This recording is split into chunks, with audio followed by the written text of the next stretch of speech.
Santa's Ghetto is an alternative Christmas art sale organised by street art collective Pictures on Walls. For 1 month, the online print company takes over an empty store right in the centre of London's shopping mile, drawing new kinds of buyers and generating much needed cash for young artists.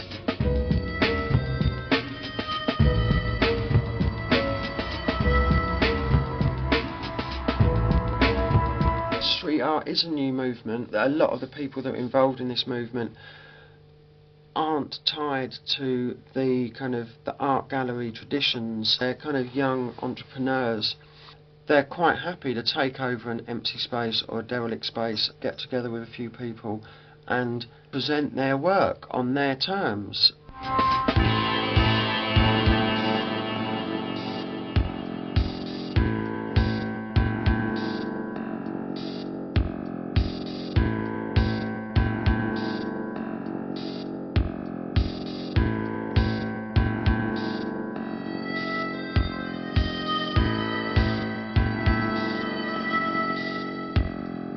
Selling paintings and selling prints of my work is what I would like to do. It's how I would like to, live and survive. What are you living from? What do you mean, the way I'm surviving? Yeah, you're really living the money for that. Well, now I'm doing pretty well. You will ask me this question 2 years ago, I will tell you, well, I don't know, I'm not sure yet. I'm not successfully paying my bills always on time, and I'm not doing a lot of things that most 30-year-olds are trying to do right now, but I feel like I'm making things that are making a difference somehow. Les artistes ont une vie très dure, que ce soit des artistes qui sont dans le monde de l'art, qui sont plus dans le monde de l'art que les graffiti artistes, mais je pense que les artistes ont une vie très dure, très difficile de toute façon. Et il y en a beaucoup qui ne vivent pas du tout bien, ni dans des grands appartements, dans les artistes.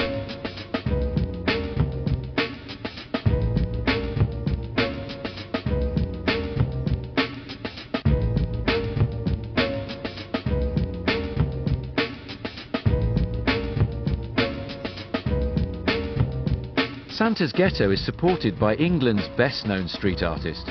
Banksy's highly collectible works help to attract big crowds and media attention.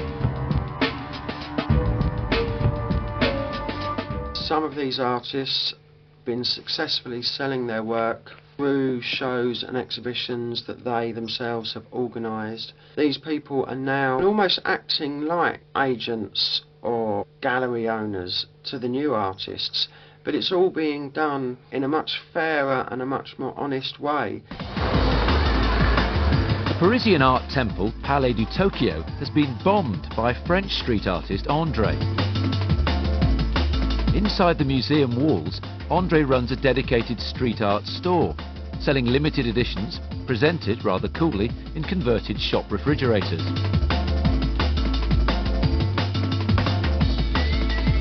Black Bloc, c'est un peu une sorte de plateforme, lieu d'expérimentation, de production, et de pouvoir présenter les choses, les produits, rencontrer des gens, et c'est une adresse.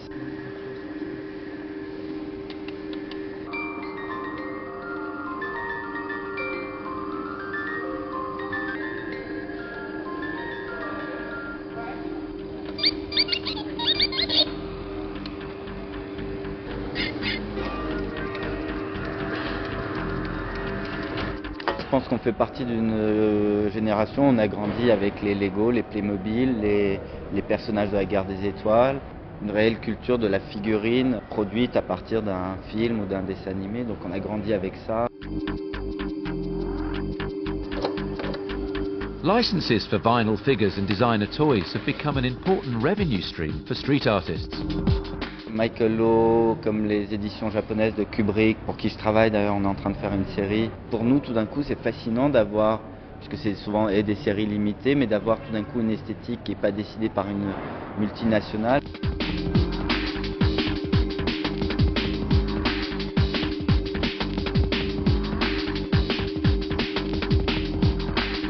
Mais d'ailleurs, l'idée de Black Bloc, c'est tout l'argent qu'on gagne, on le réinvestit pour produire et éditer des éditions d'artistes. Puisqu'on a édité, ça va de séries de t-shirts à des objets d'artistes, à des sérigraphies, des affiches. Dès qu'on peut, on produit ou une édition, ou même une exposition, une intervention d'un artiste. André is one of the most interesting street artists in France. He was contaminating somehow all the post boxes in the street where he was turning these objects into a smiley finger. I think the English call it Mr. Stickman.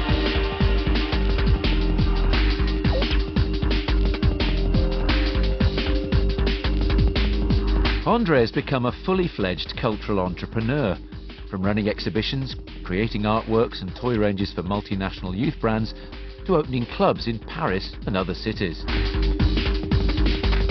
Most of these artists have their own websites showing things that they're doing. Somebody goes out, paints something in the street, the next day it's up on their site. These websites are a way of cutting out the galleries, cutting out the agents, dealing directly with the buyer.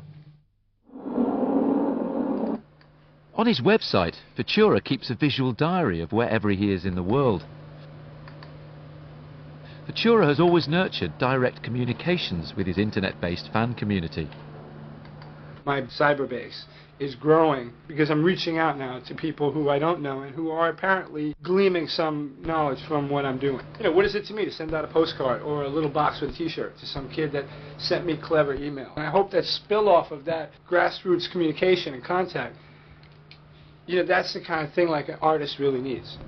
The funny thing is mostly the collectors are their communities. These artists are using the web, as all the young generation use it, as a viral way to communicate, as a way to create your own community. So they are in a lot of different platforms.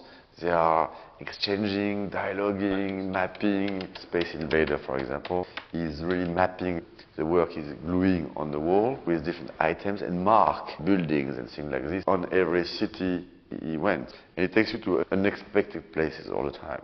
This is the first one, and this is the last one. I love this one. There is nothing on it. No street, just the river. Space Invader sells his invasion maps in bookstores and galleries around the world. Je voulais envahir Tokyo et New York. Au jour d'aujourd'hui, je suis à 22 villes envahies. Et pour chaque ville, je tiens un compte-rendu de tous ceux qui ont été posés. Par exemple, je peux te dire qu'il y en a 469 à Paris précisément. Et pour chacun, d'ailleurs, je garde aussi une photo. Ils sont localisés sur une carte. Chaque Space Invader est une création unique. Le concept, c'est qu'on peut maintenant les parrainer. C'est-à-dire que s'il y en a un qui plaît à quelqu'un dans la rue, il peut l'acheter et auquel cas il reçoit un double du Space Invader qui est dans la rue avec la photo de l'original. They want to invade the world, which is exactly what every visual artist are interested in. No one is interested to work just in a corner and make a drawing or painting just for 2 or 3 persons. Barnstormers as a whole it's not one person, it's just a collective. We want to take it and go international with it, you know, whether it means we go national first, you know, whether we get a corporate sponsor, whatever, like, it's a project, just keep painting barns. It's good to learn from the other people, from the other city. Because this image, it's New York. Everything you can see on the street, it's what New York gave to me. So I hope if I go in London or if I go to Japan, I will come up with some story. It will be totally different.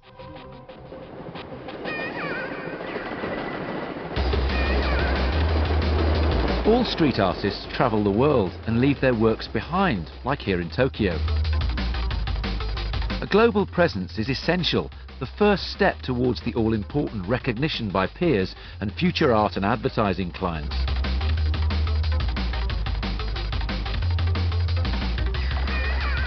So more you give me place, more you give me time, or more I'm traveling, more I'm going to expand my own image. I use my green finger to stamp each wall I usually paint. Street culture has a complete different system in itself to exist, to dialogue with their audience. Even their magazines are different. And their crowd is amazing. It's international, it's global. So all these artists, they are really cultural entrepreneurs, where from André inventing clubs or hotels to other artists making sneakers or making t-shirts or making other objects, but in a real factory system.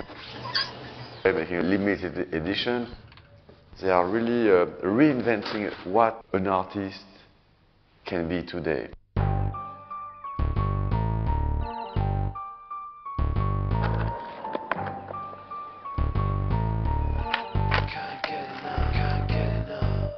Most big-name street artists have their own clothing line or create special editions for major youth and sportswear brands.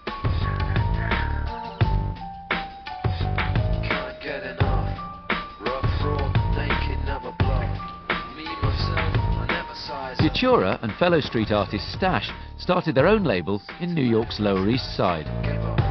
What's up, Philip? Here? Yeah.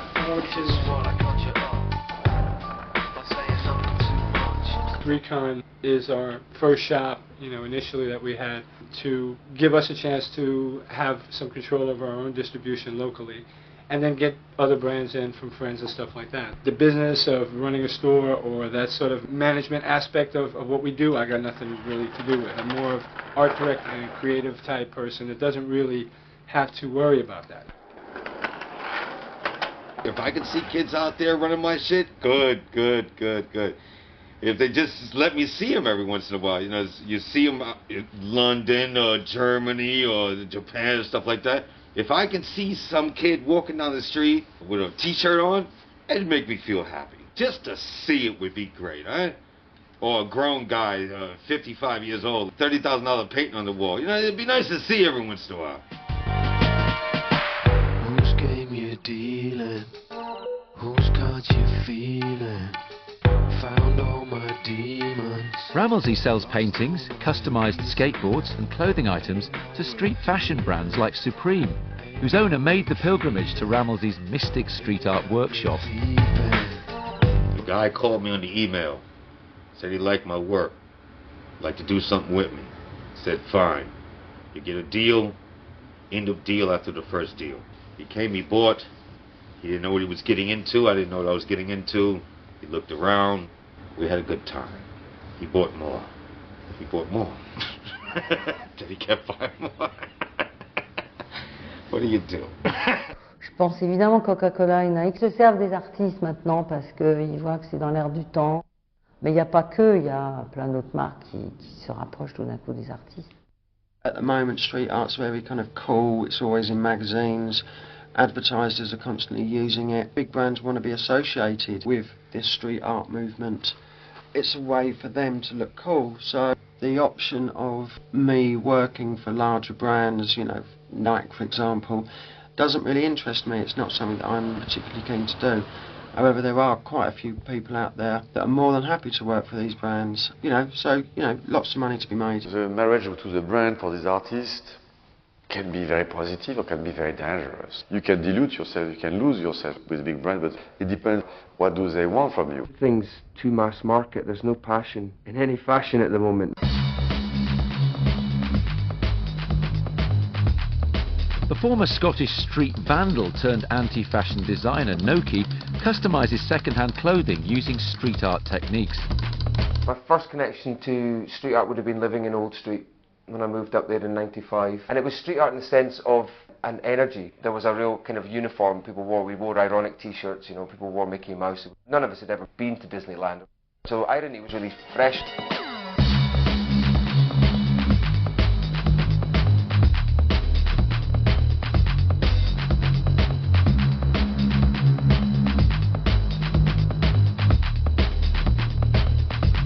My favourite materials would be branded t-shirts, cracked, broken print.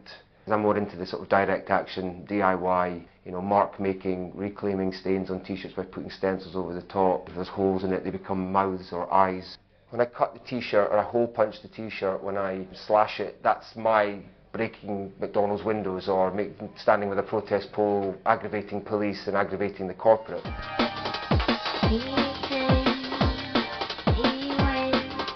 Noki runs a small bar and fashion boutique in Brighton, where he puts on live gigs and catwalk shows of his anti-couture work.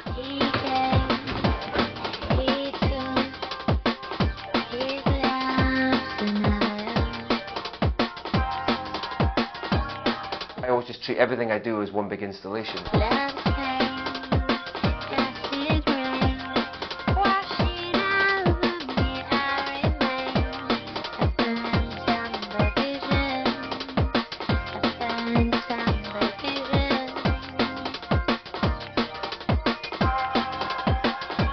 somebody buying a piece of gnocchi from the shop and they walk down the street, they're basically doing the protest, the silent protest, because it basically was something mass market, now it's not.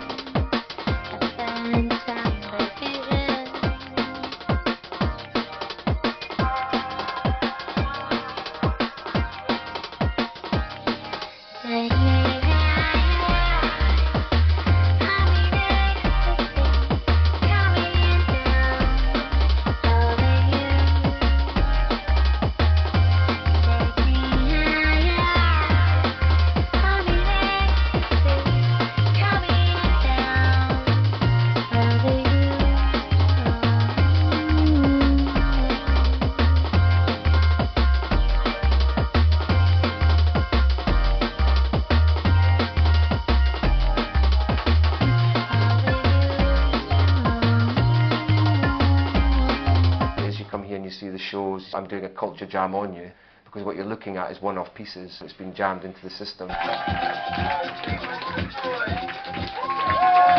And as an independent artist, gnocchi seems to survive very well in conceptual fashion shops. What our work was being represented as a work of art. I did Yoji Yamamoto at the shop. I did this show in Paris called Collage Style Design. I did a show for this museum called Cooper Hewitt's Graphic Design in New York. I don't think I'm a real artist, I think I'm very graphic.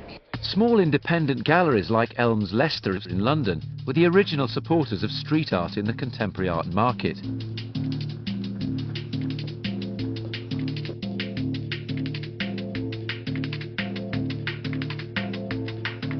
At the Ancient Scenery Painting Studio, young street artists like the Australian Anthony Lister are creating works for new exhibitions in the studio that was once used for making film and theatre backdrops.